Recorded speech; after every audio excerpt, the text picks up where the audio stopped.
¿Qué tal? Soy Luis Antonio Uscanga González, coordinador de la carrera de Ingeniería Mecatrónica de la Universidad Anáhuac Veracruz, Campus Córdoba Orizaba.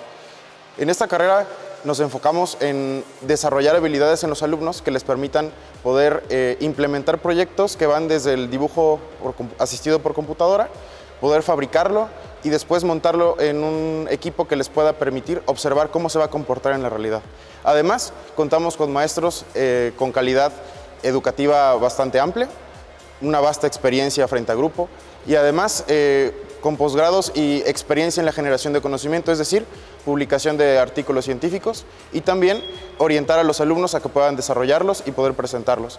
Aunado a esto, también contamos con lo que llamamos la ruta liderazgo-emprendimiento, con lo cual no solo vas a poder tener un contacto con la industria, con empresas las cuales colaboran con nosotros, sino también a la larga poder presentar un proyecto propio y que puedas emprender teniendo además conocimientos que te permitan liderar un grupo de trabajo.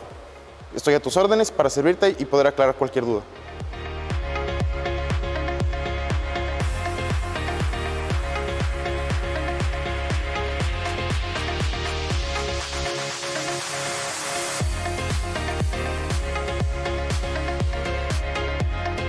Les voy a mostrar un pequeño ejemplo de una línea de producción a escala usada en la materia de robótica industrial. Esta cuenta con 3 sensores y 3 actuadores. Aquí tenemos un actuador y un sensor que va a liberar nuestro material a la línea de producción. Aquí tenemos 2 sensores y 2 actuadores que van a clasificar nuestro material según lo programado. Aquí tenemos el diagrama sobre el problema que acabamos de observar. Bueno, este comienza con el primer sensor, que es el sensor 1, el cual va a detectar si tenemos material dentro de él. Si tenemos, entonces el actuador 1 pues va a proceder a empujar este material hacia la banda que tenemos de este lado. Después de esto vamos a llegar al siguiente sensor, que es el sensor 2, el cual va a sensar y si es el color para el cual está programado, el actuador 2 pasará a realizar su trabajo y empujar nuestro material hacia la primera tolva. En dado caso de que no sea así, seguiría de largo y llega al sensor 3, el cual si detecta lo que tiene que detectar, va a actuar el actuador 3 y lo manda a la tolva 2. En dado caso de que nuestro material pase los primeros 2 filtros y no los mande, significaría que sería un material defectuoso, por lo cual seguiría de largo. Este es el diagrama de estados de nuestro problema anterior. En la primera fase tenemos el despachador que se va a activar si el sensor detecta que tenemos un material. Este va a llevar nuestro material a la línea de producción. Después damos un tiempo de espera para que llegue al segundo sensor. Si es el material que queremos, se activa el actuador y lo pasa por la tolva 1. De no ser el material que necesitamos, continúa por la línea, le damos un tiempo de espera a llegar hacia el tercer sensor. De ser el material necesitado, se activa el actuador y baja el material por la tolva número 2. Si no es así el caso, significa que es un material defectuoso y pasa a otra fase. Bueno, ahora vamos a ver cómo utilizar TIA Portal para la programación de un PLC. Empezamos por abrir un proyecto nuevo.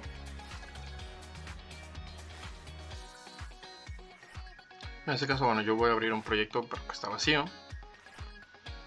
Y lo primero que tenemos que hacer es dar de alta el PLC que vamos a programar.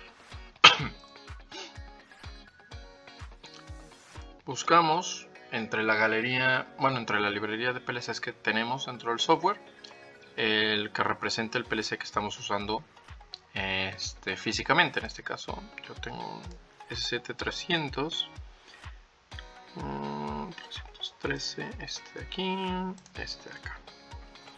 Esta es cosa nada más de buscar el modelo del PLC que ustedes tengan.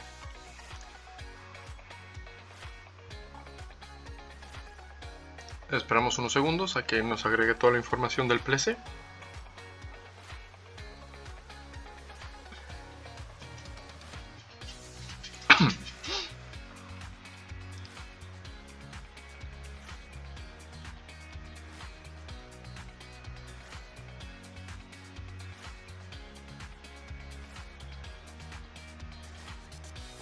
Y listo, ya lo tenemos aquí. Segundo paso. Vamos a empezar a agregar nuestras variables que vamos a utilizar en nuestro código. Para ello me voy aquí, tags, default tag table, y aquí vamos a empezar a utilizar cada una de las variables que, de acuerdo a la metodología paso a paso que vimos, vamos a requerir. En este caso, por ejemplo, voy a agregar una variable que se llame arranque, que representa el botón de arranque. En esta segunda parte, este es el nombre con el que lo vamos a conocer en el código, y el tipo de variable lo seleccionamos acá. En este caso, booleano es correcto. Segunda parte, bueno, siguiente columna. Aquí, por ejemplo, es muy importante ver que tenemos en tipo de operando, tenemos los valores I, Q y M. I es para inputs o valores de entrada. Q es para cuando nosotros queramos hacer algo de salida. Y M es para espacios en la memoria, para valores de memoria. En este caso está bien así. O sea, lo vamos a dejar porque el botón de arranque representa justamente que yo presione un botón. Entonces yo recibo una entrada. Entonces esto lo dejo tal y como está. Y aquí en comentarios vamos a ponerle botón de arranque. Es recomendable, dado que tendríamos todos nuestros valores de entrada en un mismo módulo de un PLC, pues que vayamos definiendo estas variables primero. Por lo tanto, las siguientes variables que voy a definir, que son valores de entrada, serían lo de los sensores. Entonces voy a poner sensor 1. Esto está bien. Aquí simplemente, se dan cuenta, cambiamos el número de bit para que justamente tengamos esto ubicado en una entrada diferente. Y aquí le vamos a poner, este sería el sensor de, voy a ponerle despachador. Así los voy a conocer dentro de mi código. Voy a agregar un par de sensores más. Sensor 3. En este caso, este sería el sensor de la tolva, vamos a llamarle A. Y a esta vamos a llamarle sensor de la tolva B. Recordemos que en nuestro proyecto buscamos que nuestro producto que vaya por la banda pueda ser separado en dos tolvas, la A o la B. Y en el caso de que tengamos algún producto defectuoso, este debería de continuar. Entonces, en este caso, el sensor 2 será aquel que esté en la zona donde nosotros determinaríamos si es posible llevarlo a la tolva A, y el sensor 3 es el que nosotros colocaríamos para determinar si vamos a mandar el producto a la tolva B. Ahora, vamos con nuestras salidas, cosas que nosotros queremos hacer. En este caso, nosotros vamos a tener 3 pistones que vamos a accionar. Uno sería en el despachador, otro sería en la tolva A y otro sería en la tolva B. Aquí lo importante es que como nuestros pistones o cilindros son de doble efecto, vamos a necesitar una variable para determinar que se extienda y otro para que se retraiga, o para determinar o conocer más bien la posición en la que se encuentra nuestro cilindro. Por lo tanto, voy a llamar a estas variables, cilindro, despachador, retraído. Creo que el nombre está muy completo. Voy a ponerle nada más cilindro 1. Tipo booleano está bien. Aquí ya vamos a cambiar. Esto ya sería de salida. Y vamos a iniciar desde el módulo 0. Esto es muy importante porque así como los colocamos es como tendríamos que conectarlos físicamente a las entradas de los diferentes módulos. Aquí, para complementar, voy a ponerle cilindro 1A. En mi cabeza yo entiendo que cuando llame A es para cuando este esté retraído y B cuando esté extendido. De todas maneras lo puedo poner en mis comentarios. Cilindro A retraído.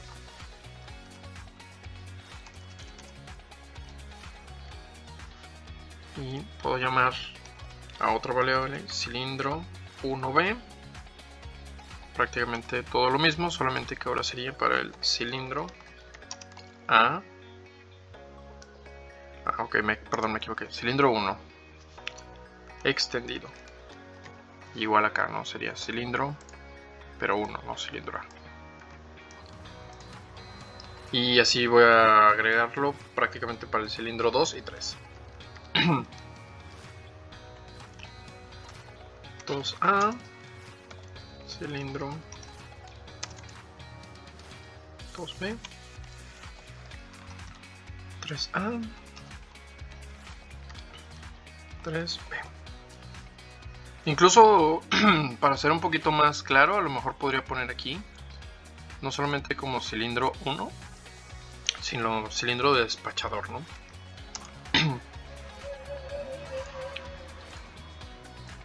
Y este también del despachador.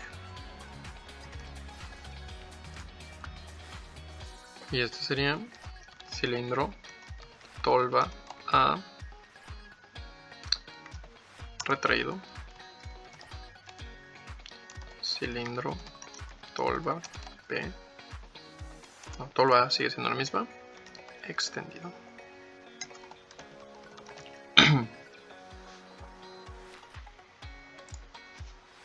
Cilindro tolva B retraído y cilindro tolva B extendido.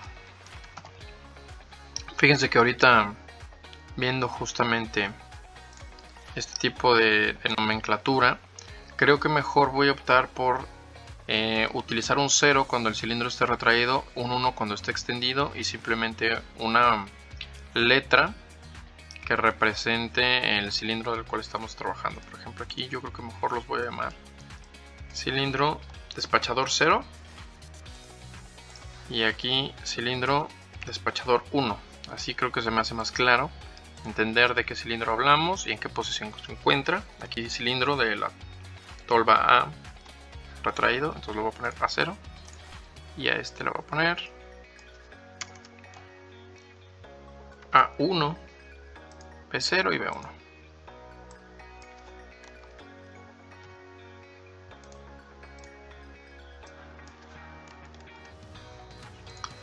Finalmente agregaríamos lo que son algunos espacios de memoria, que son básicamente los que vamos a utilizar para los diferentes pasos que de acuerdo a nuestro diagrama de estados establecimos que van a ser 9. Por lo tanto, aquí voy a poner banderas, ¿no? Que sería paso 1. Aquí nuevamente voy a cambiar tipo de variable. Voy a usar ahora nada más estados en la memoria. Vuelvo a empezar desde 0. Y pues aquí no hay mucha descripción realmente. Este es el paso 1, paso 2, paso 3, paso 4, paso 5, paso 6, paso 7, paso 8 y paso 9. Como cada módulo tiene hasta 8 posibles entradas, aquí debido a que yo necesito 9 pasos, se dan cuenta, aquí cambiamos este primer dígito a indicar que esto ya debería de ser agregado en un segundo módulo. ¿Sale? No lo puedo agregar en las 8 entradas que tengo normalmente. Y bueno, esto sería la declaración de mis variables. A continuación, lo que haríamos sería empezar a programar nuestros diagramas de condiciones, bueno, nuestros bloques de condiciones y nuestros bloques de acciones. Para hacer ello, nos vamos aquí donde dice Program Blocks. Y además del main, que es uno que tenemos que tener siempre por defecto, vamos a agregar un par de bloques nuevos. A este le voy a llamar bloque de condiciones. Y lo voy a utilizar como un bloque de función. Como vamos a establecer ciertas causas y consecuencias, pues bueno, vamos a usar este tipo de bloque que es el de función.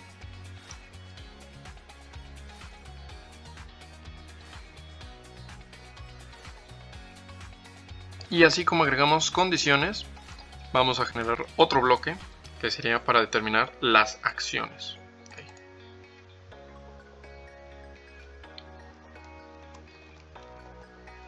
Igual.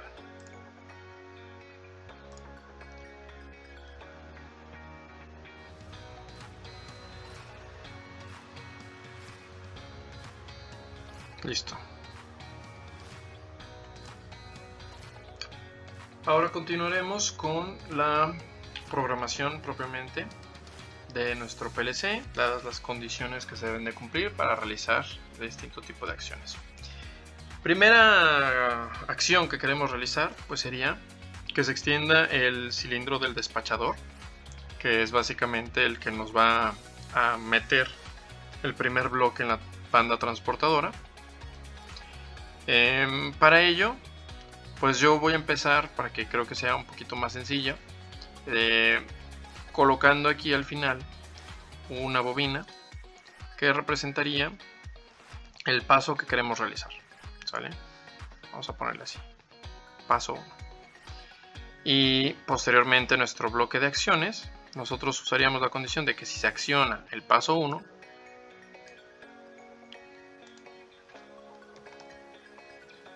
nosotros realicemos una acción que en este caso sería llevar nuestro actuador, nuestro cilindro de doble efecto, que es el despachador cilindro D, a su posición número 1.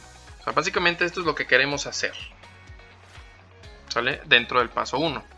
Ahora, ¿qué condiciones tendríamos que cumplir para que pueda yo empezar a realizar el paso 1? Bueno, aquí voy a colocar de entrada dos condiciones muy importantes. Lo que estoy colocando aquí son interruptores normalmente abiertos, que en el caso de que se cumplan las condiciones de aquí, que yo les señale, van a cambiar de estado. Mi primera condición sería, pues evidentemente, presionar el botón de arranque.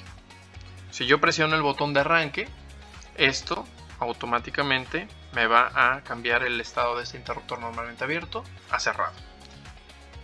¿Y qué otra cosa sería importante tener en cuenta? Bueno, para asegurarme de que yo en mi despachador sí tengo objetos que puedo llevar a la banda, pues puedo utilizar aquí justamente el sensor del despachador, que es el sensor, ¿dónde está? Aquí están.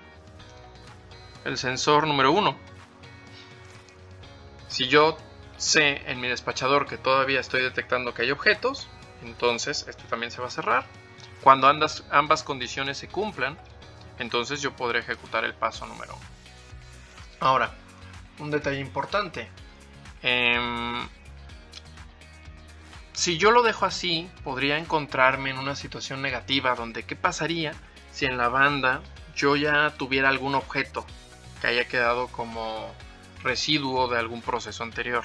Entonces voy a agregar un par de condiciones adicionales a esto, que serían básicamente dos interruptores normalmente cerrados. Ahorita vamos a ver por qué.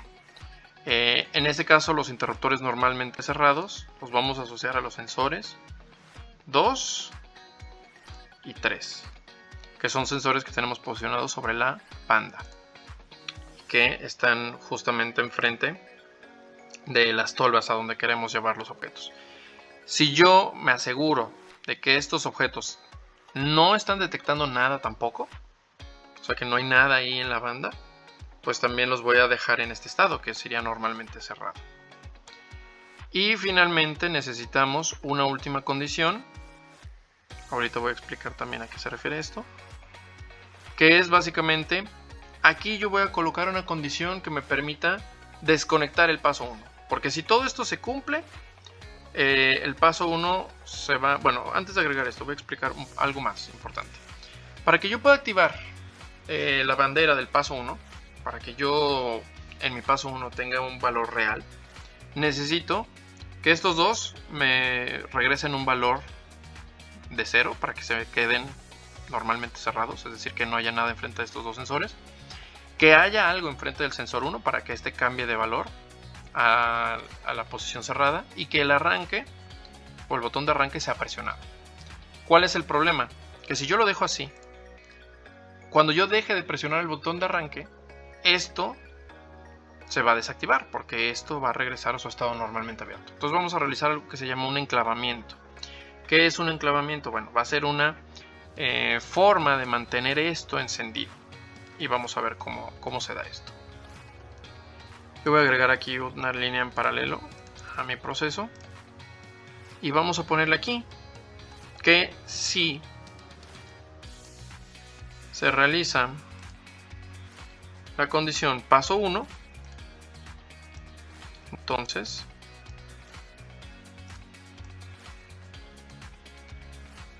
Cuando el paso 1 se ha activado, entonces esto automáticamente se va a cerrar, y como esto va a estar cerrado aunque yo deje de presionar el botón de arranque, esta línea me va a quedar energizada y el paso 1 me va a quedar encendido. Entonces, si se dan cuenta, hacerlo de esta manera es como una forma análoga de mantener memoria. Ahora, ¿cuál es el problema? Que si yo dejo estas condiciones así, nunca podría desconectar el paso 1. Por lo tanto, voy a agregar aquí un último contacto normalmente cerrado, que me permita a mí saber cuándo puedo desactivar la condición del paso número 1. ¿Sale? Ahorita vamos a tener que regresar a este punto. Pero bueno, de momento así es como nos podría quedar esta condición. Si se presiona el botón de arranque, si el sensor 1 está detectando algo, que es el del despachador, y estos no están detectando nada, se va a activar el paso 1. ¿Y qué es lo que va a realizar mi paso número 1? Aquí lo estamos viendo. Va a accionar el cilindro de doble efecto a su posición extendida.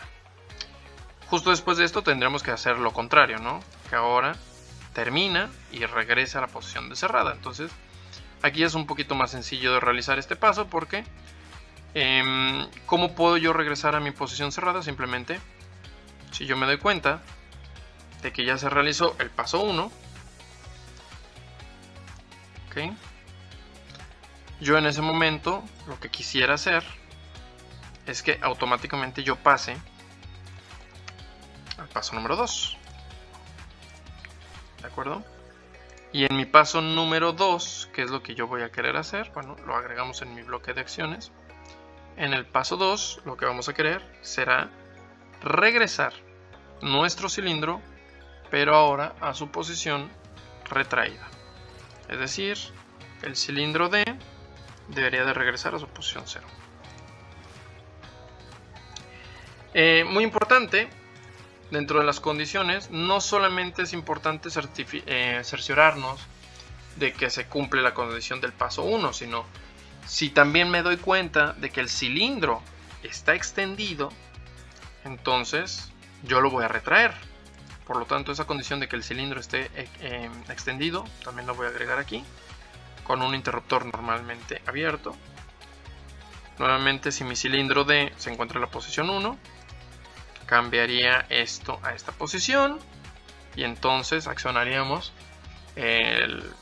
la bobina de este pistón para que ahora pase a su posición cerrada. Pero nuevamente, esto podría ser una acción instantánea. Para que esto permanezca en el tiempo necesitamos enclavar, y para enclavar voy a agregar aquí una siguiente condición, que será el paso 2.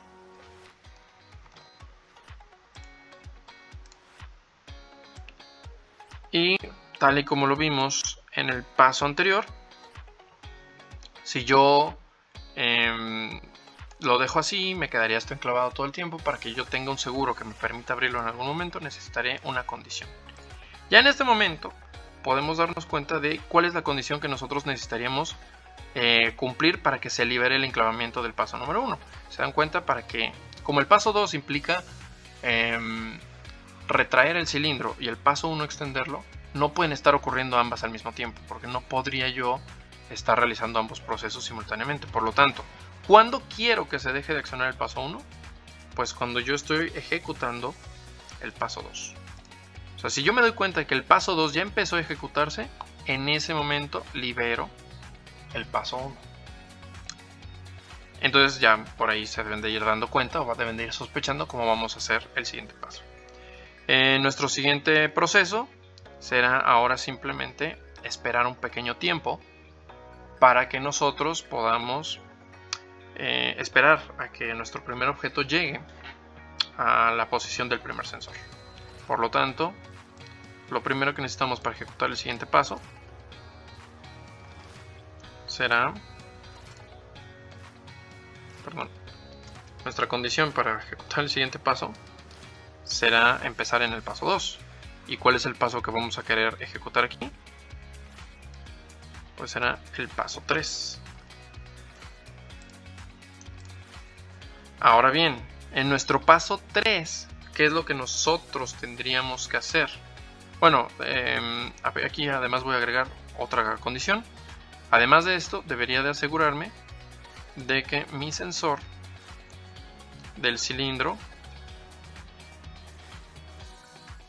se encuentra nuevamente en su posición 0.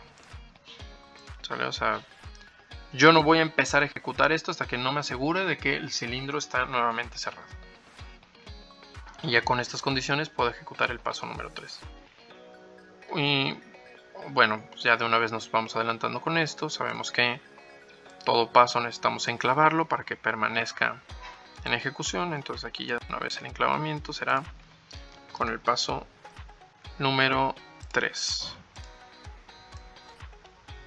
Y pues nuevamente necesitaremos alguna condición que nos permita salir del enclavamiento. Ahora, en cuanto a acciones, el paso 3, ¿qué es lo que implica? De acuerdo a nuestro diagrama de estados, nuestro paso 3 solamente implica esperar un tiempo. Por lo tanto, si yo aquí empiezo a ejecutar mi paso número 3, lo que debo de hacer es mandar a llamar a un contador. Por lo tanto, aquí voy a buscar en timers, voy a usar un bloque llamado ton.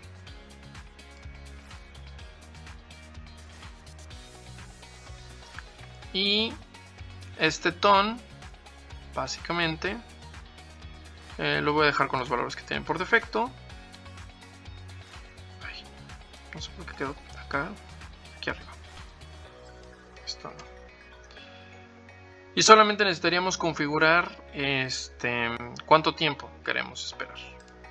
Entonces aquí le voy a poner si el tiempo es de, creo que aproximadamente 1 o 2 segundos. Esto tendríamos que medirlo en la banda transportadora, cuánto nos toma llegar a la posición del sensor.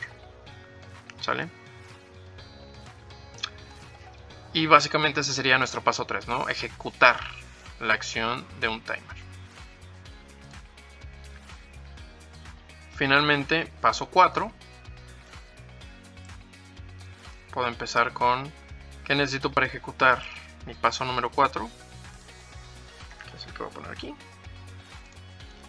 Pues primero necesito asegurarme de que el paso anterior que se haya ejecutado sea el paso 3. Pero también necesitamos ahora ver que se haya cumplido la condición de un timer. Aquí se dan cuenta, ya me aparece la opción del timer que yo acabo de agregar. Este timer lo voy a considerar un valor de entrada. Y con esto voy a también enclavar mi paso 3. Perdón, mi paso 4 aquí lo voy a enclavar. Y nuevamente necesitaría un seguro.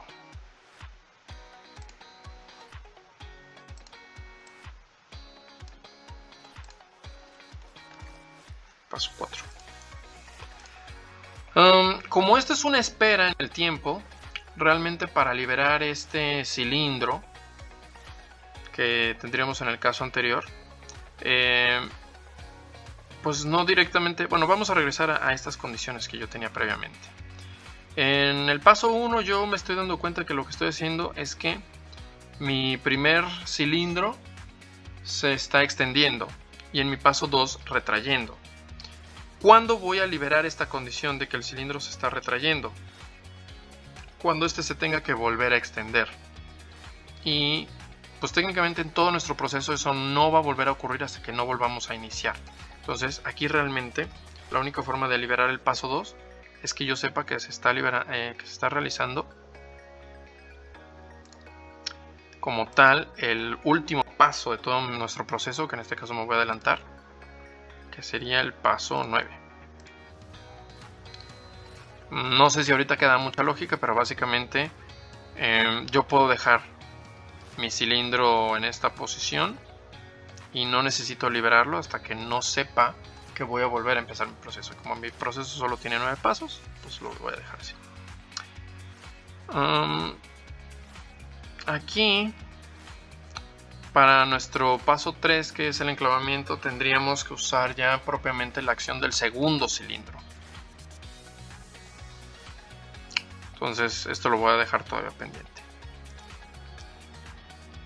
Estábamos aquí realizando las condiciones del paso 4. Después de que ya ocurrió lo del timer, nuestro paso 4, ¿qué sería? pues que ahora yo accione el cilindro de la primera tolva. El cilindro de la tolva A tendría que pasar ahora a mi posición abierta. ¿De acuerdo? Aquí, por ejemplo, este enclavamiento lo podríamos liberar también. Como no hay ninguna otra acción, simplemente cuando se cumpla el paso 4. Y este que es el paso 4 lo podríamos liberar cuando empecemos a realizar el paso 5. Y así sucesivamente. Algo así es lo que tendremos que realizar para el resto de nuestro diagrama de estados. Pero en esencia así es como tenemos que programar nuestro PLC. Al terminar de programar, descargamos el código de nuestra computadora a nuestro PLC.